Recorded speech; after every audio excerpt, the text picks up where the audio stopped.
These Venezuelans are angry at the soaring cost of food and medicine and what they say is a power grab by the president. Protests have been held for 2 months and have frequently turned violent, leaving more than 50 people dead and hundreds injured. And now Goldman Sachs' purchase of Venezuelan government bonds has brought some of that anger to the streets of New York. Some people have described the transaction as a purchase of hunger bonds. The immorality and greed of the agreement between Goldman Sachs, which was done through intermediaries with the Central Bank of Venezuela, will only help Maduro increase his repression against the Venezuelan people. Goldman Sachs says it bought bonds in Venezuela's state-owned oil company PDVSA worth $2.8 billion from an intermediary in the open bond market. But it only paid $865 million for them, less than a third of their face value. If Goldman holds on to the bonds until they mature in 2022, and assuming the government doesn't default on them at that time, the bank would make a return of more than 40% a year. If it had paid the full price of the bonds, they would have yielded just 6% annually. Goldman Sachs says it never interacted with the Venezuelan government while making the purchase and denies accusations it's supporting a dictator. In a statement, the bank said, "We recognize that the situation is complex and evolving and that Venezuela is in crisis. We agree that life there has to get better, and we made the investment in part because we believe it will." But that's not how the protesters in New York see it.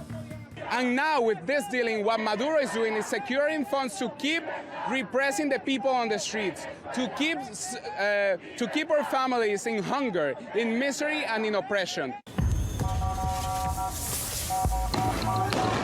The head of Venezuela's opposition-controlled National Assembly has threatened that a future government that succeeds Maduro may refuse to pay back the debt. The government is desperate for foreign cash to service the repayments on its other debts. Its reserves have dropped from $30 billion before Maduro was elected 4 years ago to about $10 billion today.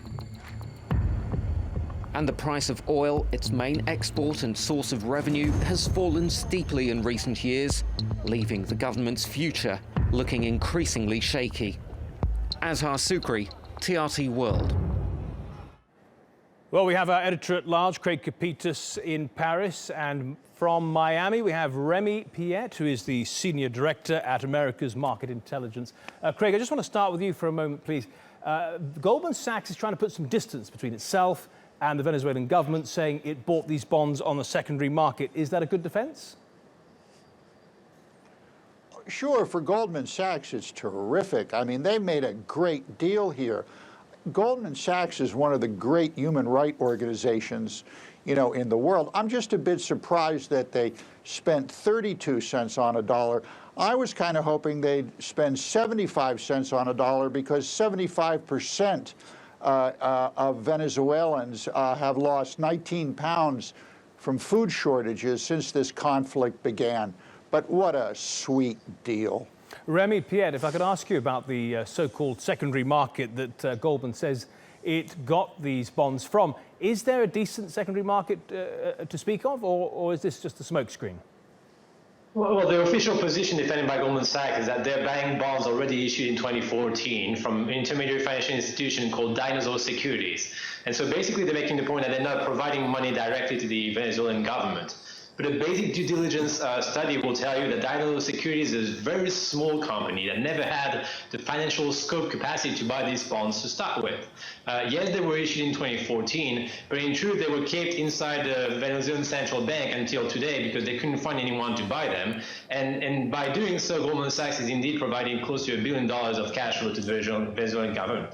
Remi, I beg your pardon, Craig, you said it was a sweet deal, but Goldman is taking a risk here, isn't it?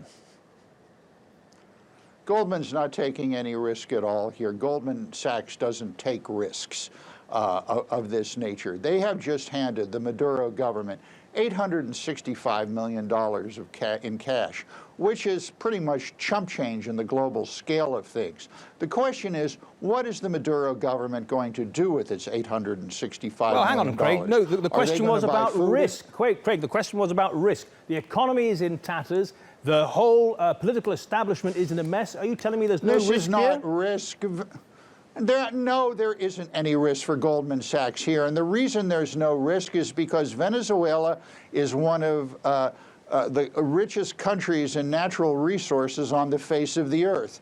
And when the Maduro government goes the way of the, when it vanishes, which it will, the other folks are going to go in there, they're going to make deals, they're going to be able to get access to Venezuela's resources, and I'll guarantee you they're going to get them at a discount price. I'll guarantee you that Goldman Sachs is going to help cut these deals.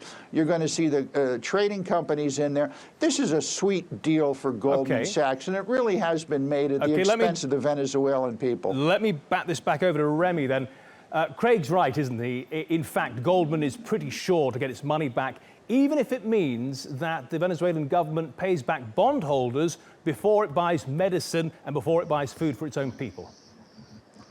Yeah, actually, 31% is actually a very good investment for Goldman Sachs if you look at it from without any kind of moral perspective. Usually in political risky countries, you have bonds going around 50 cents in the dollar, so 31% is a very good deal for Goldman Sachs. The chances for a Venezuelan default is actually very low for two reasons. The first one is that it might be eventually a political transition with the opposition taking over down the road that would actually create new income of money, new source of ways to reimburse Goldman Sachs. The second one, and that was a very good point made by my fellow participant here, is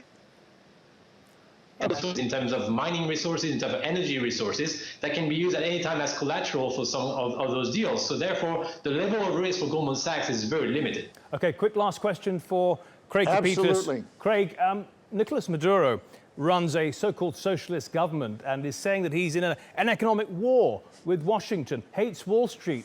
What kind of hypocrisy is this? Oh, well, you know, hypocrisy is a full-time job, and Nicolas Maduro has grabbed this job by the horns.